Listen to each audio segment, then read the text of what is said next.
Hi everyone, welcome to the first episode of the TBD podcast. Very excited to have you here. The first of a two-parter series, of which unfortunately I wasn't a part of because at the time of the recording I was dying from a man flu, terrible man flu. I'm sure you guys know what I'm talking about.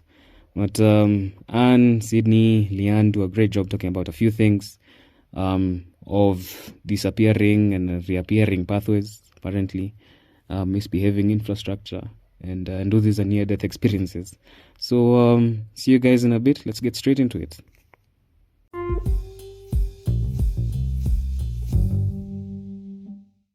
So guys, finally, we are in one place. Yani, it's been a long time coming, but... It's here. Yeah? Yeah. We made it. What? We did!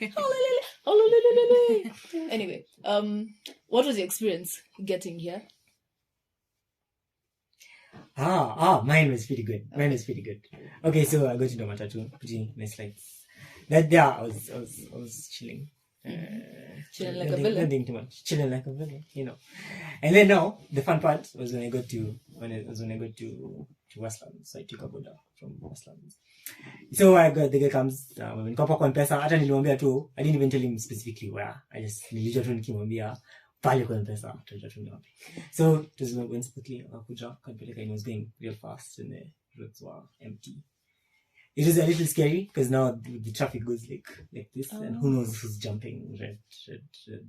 Wait, so was this like a dual? Yeah, it was a dual. You know, like when you're coming from Westlands, and then now you use that road from Wayakiwe, that branches from Wayakiwe, so it goes down like that. So now that road it didn't have too many people, but the buildings were like lit up, and then had music playing. So we were just like going down valleys. It was like, it was so much fun. And then you could see all the buildings that are around, and you could see many buildings together. So you could kind of get a picture of, and I had this in mind. So I've been thinking about this. So you also saw like what's around, and it's pretty good stuff. As in, people are doing the best they can. Like, yeah, I think they're doing a good job, and they're looking for ways to do it better, right? So I guess criticizing things is I want to criticize things, but people don't take kindly to criticism, especially in the professional realm. They want their work to seem perfect because it reflects on them.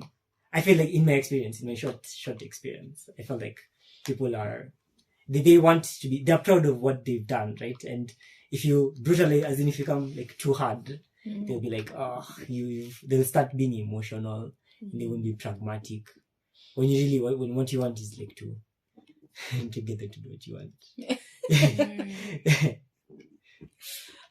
Story for criticism and yeah. I mean, you have a point, a very solid one. Yeah. But sometimes it feels like they are fighting more to give us something to criticize than something, than something to be smiling about. Sometimes it's right in front of your face. Sometimes it's like you can't ignore it, It's like, smartness. Yeah, it's right. It's drainage not being available when you're putting 200 billion towards building. Just to improve the timelines of a few people, or a few class of people who are going from Westlands to the airport. Yeah. Right. So that small class of people has now everyone else who's living anywhere where there's any sort of urbanization does not have good like change. Everyone else can figure their things out. Yeah. We're going to focus on these guys. So it's hard not to criticize. Yeah. Like in the and how do you expect Kenya to be a better country when this keeps going on? When something I think could be done. And yeah. Well, especially like with that expressway, every rush hour, when you're in a matatu, whatever form of transport that you're using that is on the road, except a boda, there's just people playing kati with cars and motorcycles. Because first they have to make a single file. There isn't enough space between those gigantic wall of Chinas, literally, and where the road is.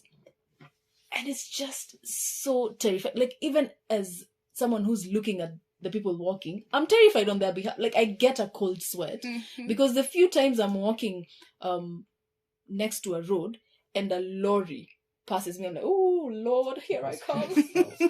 Oh, no. I hope I've been good this week because where? Ilikuwa karibu. Imebakisha hivi.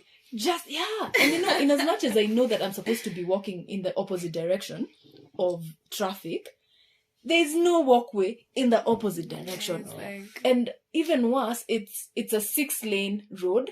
I'm supposed to be on the opposite side of the road, and that's the side where the traffic is behind me. So I'm like, what am I supposed to do? Teleport? I mean, how? when I like a street just pops up from there, like a Yes. path just pops up. Like now there's a path here. There was no path all that way, but now there's a path. Yeah, it's like, oh, and then it goes for a little bit and then disappears again. And they're like, okay, now and that too. can you imagine? Yeah, or like the entire opposite of that. Oh, when, exactly. when they create a path that no one even wants to use, like the path is like 3, 4, and everyone creates their 5, their hypotenuse. You know, you just see the naturally created path, but someone wasted their time to make you pass through this.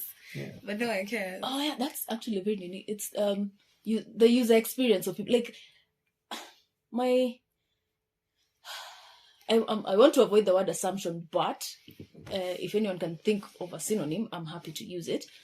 Is that most of the people at the table making the decisions of how roads are going to be constructed, they drive cars, and not just like a Vitz or a Suzuki Alto. It's a big car, so the Prados and the you name it. So even I'll give you an example. When I'm in a 62-seater bus versus when I'm in a 14-seater matatu, when I'm in that KBS, I'm like, you peasants, get out of the way. We gotta move. We're trying to get places, people. So I'm imagining for someone who's in a Prado, the feeling that they have, there's almost a power dynamic there. So the guy in the Prado is feeling like, you guys, you need to move. I have places to be, people to contracts to sign, and things of that nature. Yeah. So I think they're so far removed from the experiences of other road users who are not, quote unquote, the Prado or maybe Range Rover people are a bit more. let me not class. And that's the other thing about stereotypes. People sometimes fall into a stereotype even without trying, because they're like, I've seen other people like me driving this way.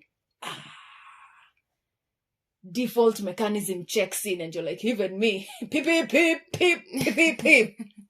So I feel like from that context, and also maybe their circle of friends, it's the same. So they'll never say, have we considered maybe how people who are walking to and from work, or people who are cycling, people who, maybe bodabodas, people who are on scooters. So anyone who is in a smaller mode of transport, how do they get places? What is their experience? What types of feelings do they have when do they feel scared? Do they feel safe?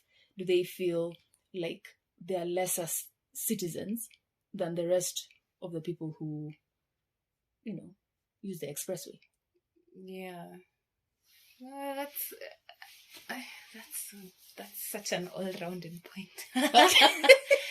Nini, this year's for trade, Moses Kuria, he said in this Kenya, there's something that must kill you. So for me, it's boda boda. It looks like it. I feel like for every different type of road user, there's something they're afraid will ruin them, So the guy in the Prado is not really thinking about what the passenger is doing and why he's more like, why are you crossing over here where my car should be passing, Ooh.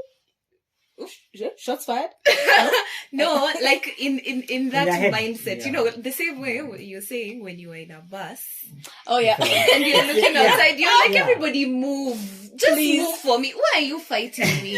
This isn't, we both know it's not a fair fight. But you're not putting yourself in that other person's shoes and going like, okay, dereva, you could like Chuga Maisha. Yeah, Chuga Maisha, 62 people plus you. And as the road user having nowhere to cross, what's in your head is like, why can't this person in his Range Rover slow down? Why is this bus speeding past me? Where else am I supposed to pass? And the way people are trying to dodge, especially like close to on Wayaki way. During rush, I'm just like, oh dear Lord.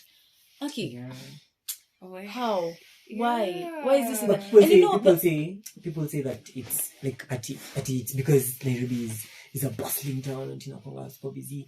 But then it's one thing being a bustling town and super busy, and you have to be on your toes to survive, and it's chaotic and many things are happening. Like when people visit, that's what they say. Like, it's so chaotic. Like, how can you guys do this all the time? Because it could be messy and it's just people. But then it's people and cars. Yeah. That's big metal going fast and just people who are unprotected. Bad things happen when that happens. And see, their job is to protect people, and infrastructure is there for people. So if it puts people in danger, then what is it for? But technically, I feel like we don't need set up infrastructure with just people in mind, just pedestrians or... Yeah. Infrastructure in our country is for the cars. True. And at the same time, even now that I'm probably champion for pedestrians and let's say cyclists more, but I can acknowledge the fact that drivers also face a certain kind of stress. Yeah. Because I'm like, first of all, I don't want to hit anyone, because there are careful drivers out there. But at the same time, it's exactly. I don't want to be hit by whatever. Because trailers, they don't even indicate. They're like, trailers don't care. The road is mine. Kabisa. So they don't want to get hit by any other road users. They don't want to hit other people. But at the same time, because the powers that be, let's say, for example, the traffic police or when there are no traffic lights, people are like, you know what? I best take care of myself because the person who's supposed to be because if I care for everyone, I'm gonna be stuck here. I have to focus on one thing. Exactly. Yeah. If the matatu drivers are allowed to, just do whatever they want with impunity, you know what? Maybe it's about time I adopted this same way of thinking and operating, because in the end, it's not kill or be killed, but you're more or less. You're trying to serve in the end, as a fundamental mammal, you're looking out for yourself. That's what you are. You are a mammal. You're like a cow. You wouldn't walk into the lake and drown. Like, you have to protect yourself, and that's where you start. From you, and especially if you have kids in your car and you have family that has to get to school, like, there's a whole lot of pressure that comes in between you and you what you want to do on that day and the things that are around you. So you end up prioritizing, and you prioritize whatever is closest to you, whatever that you love, right? And you end up, and that's how it happens. It's not their fault. It's because the system is rigged. Yes, Sydney, it's not their fault. Yes, Sydney. I know they want. But if there was good roads where pedestrians could walk safely, and then the cars could go their merry way, problems are solved. And you can do whatever you need, and people are safe and they're happy walking, and more people are happy walking, so there's less people. There's less cars on the road. Yeah. Do you think you have... We started this with good news and saying that we should see the positive side. Do you think you have examples of such good roads around? Okay, I like the roads at when you go. Let me use the road that I know. Is the Lokabeti road, right? There's a road that they're just making a footpath. Right, and that footpath goes from the university, the school, where, like, the UN School of Business. So there's a school over there, and then there's also KSG over there, right? But now most people who go to that school don't live in hostels.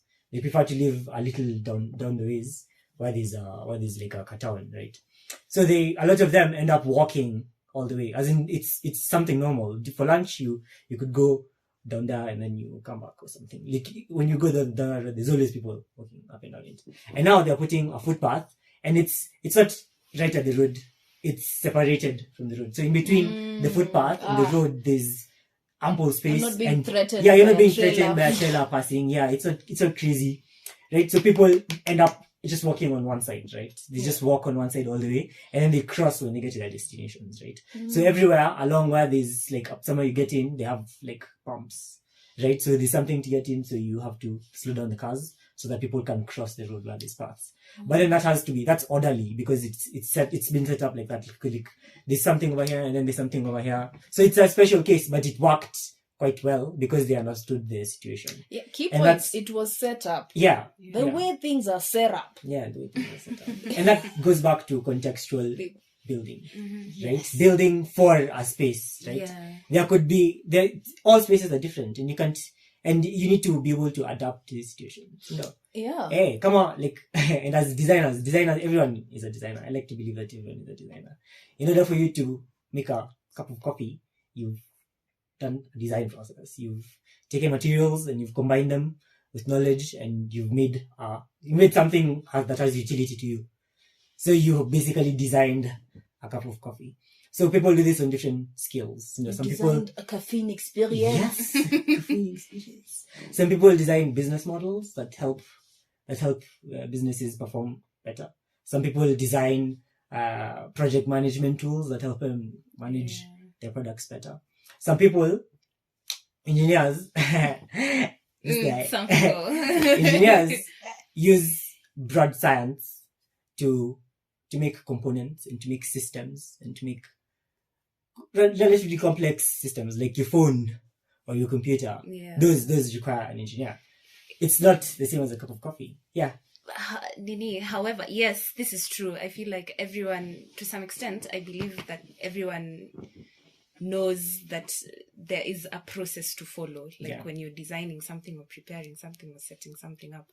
But the part where everyone forgets to follow through is that design is an iterative process. Yes, it is. Iterative. Yeah, it's iterative. iterative. You have to go back to you have to go back to the people that you're designing and see, for and ask them, is it enough? Participatory. Meeting your Yes. needs. Exactly. Am I giving you new challenges? Am I solving a problem? And that now speaks to a building industry, man. Before somebody puts up a building, and it's mostly it's single developers or groups of developers that put up these buildings.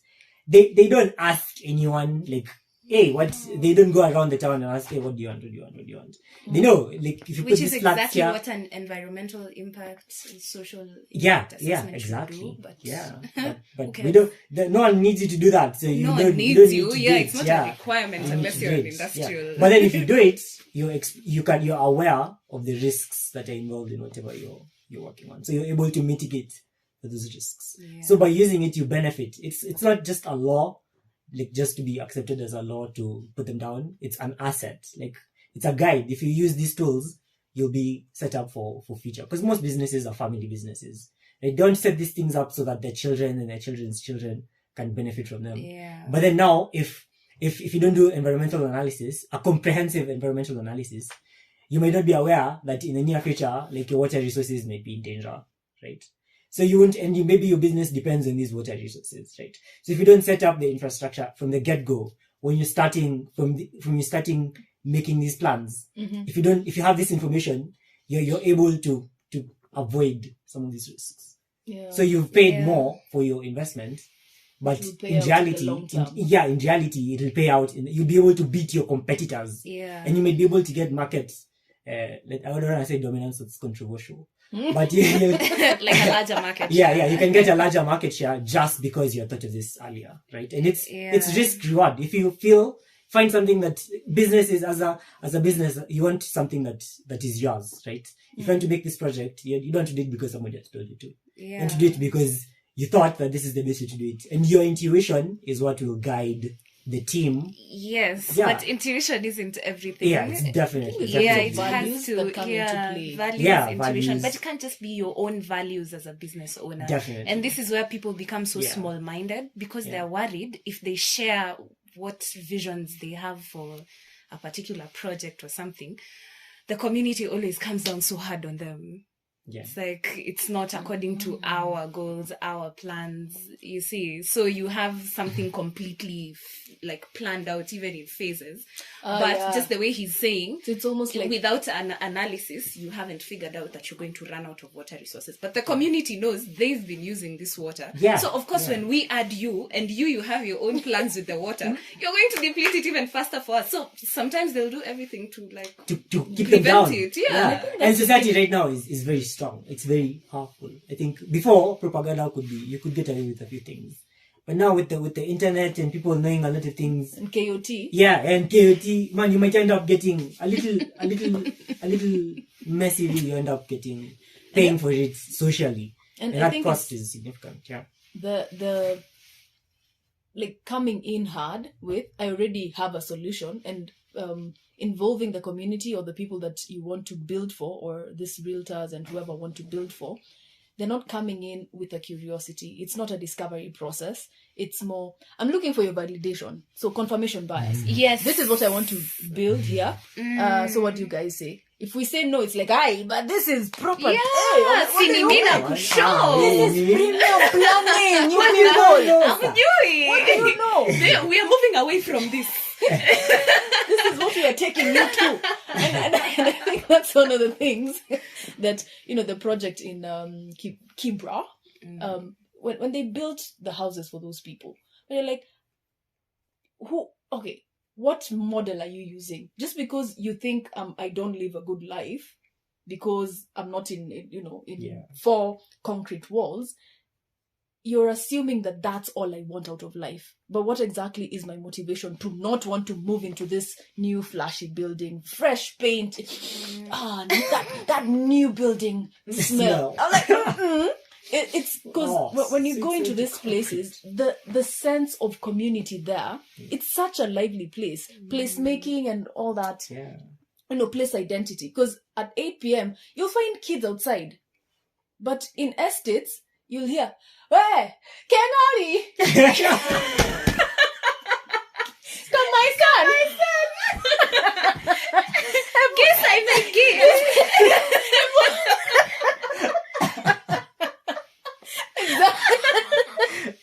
Precisely. Because, and even rarely will people within certain estates or most estates know each other. But within those communities, the kid who lives 10 houses down, because you play marbles with them, and their mom and your aunt, they go shopping together at Bama or something of that sort. Like it's more, the social aspect is so much stronger. Yes, precisely. And I think that is what sometimes with urbanization, we've kind of lost that. And even the way, let's say, expressway, the things it has done to me. Personally? Nikiamua kufungua roho. It has divided communities.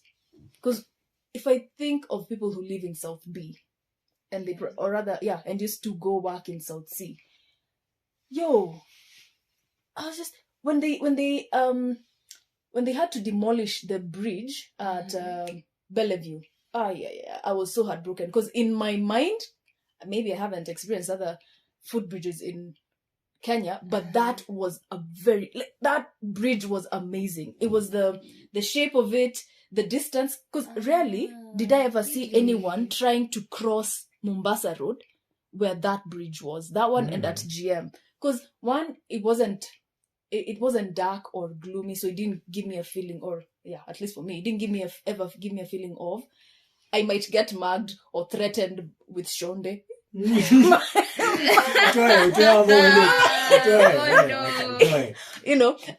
distance didn't look like it was too long.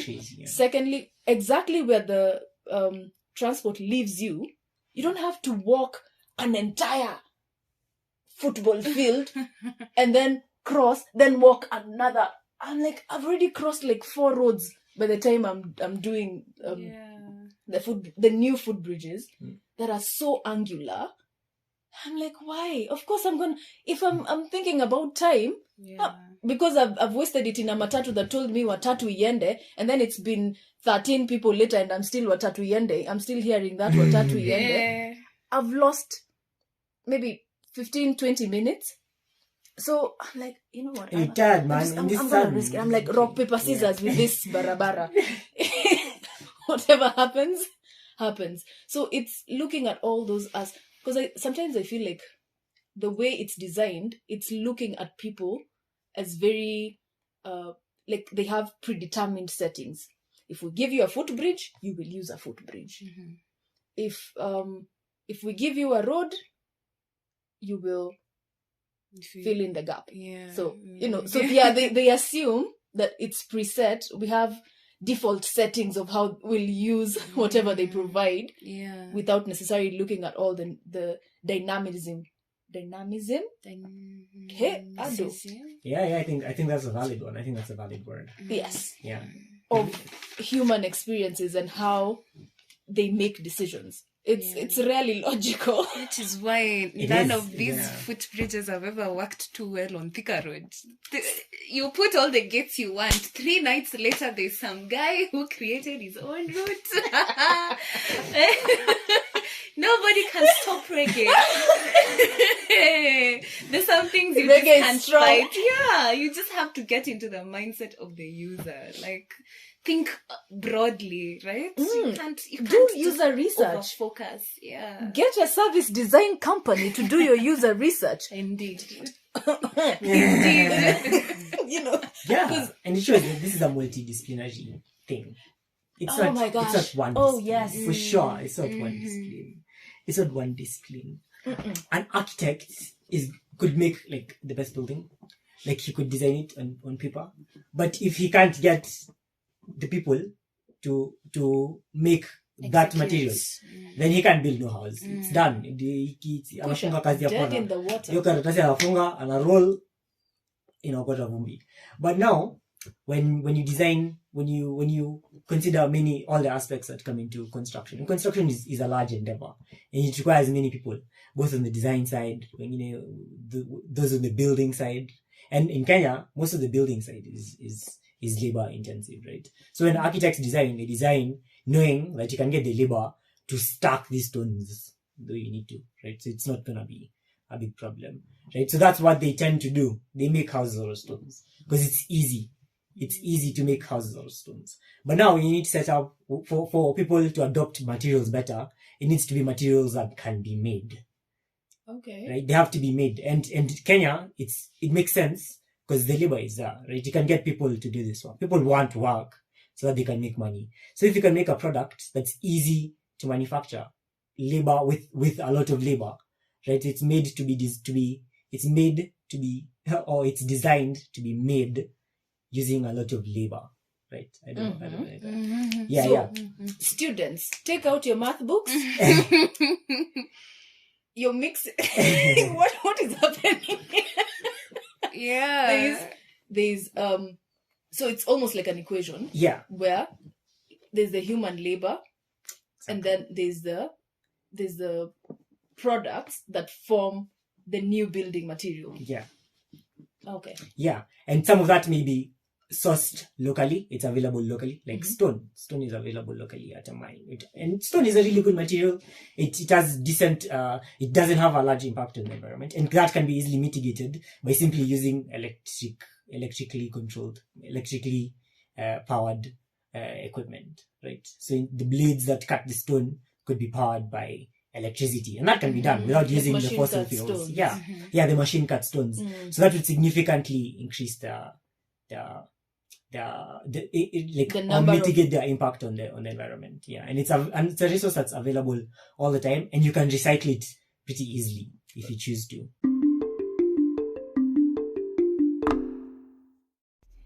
All right, so that was part 1 of TBD done. Please subscribe on wherever it is that you're listening to us from right now.